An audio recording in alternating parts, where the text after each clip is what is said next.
निकाय चुनाव परिणाम की तारीख को लेकर बॉम्बे हाईकोर्ट के निर्णय पर मुख्यमंत्री देवेंद्र फडणवीस ने अपनी प्रतिक्रिया व्यक्त की है।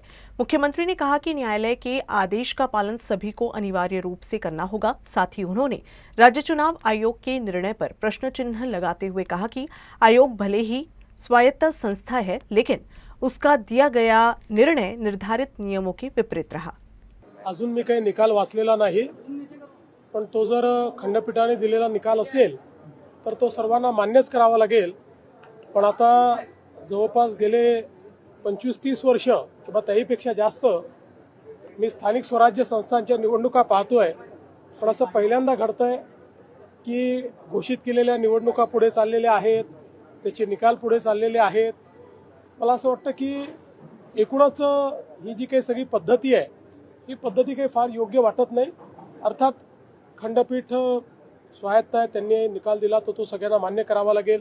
इलेक्शन कमिशनही स्वायत्त आहे, पण यातनं जे उमेदवार आहेत, जे मेहनत करतात, इतके दिवस प्रचार करतात, त्या सगळ्यांना एक प्रकारे त्याचा भ्रमनिरास होतो आणि सिस्टीमच्या फेलियरमुळे त्यांची काही चूक नसताना त्या ठिकाणी अशा पद्धतीनं या सगळ्या गोष्टी होणं काही योग्य नाही आहे। मला असं वाटतं अजून खूप निवडणुका इलेक्शन कमिशनला घ्यायच्या आहेत। या सगळ्या प्रक्रियेमध्ये निवडणूक आयोगाने सुधार आणला पाहिजे आणि किमान पुढच्या निवडणुकांमध्ये तरी असं होणार नाही, हे निवडणूक आयोगाने बघितलं पाहिजे असं माझं मत आहे।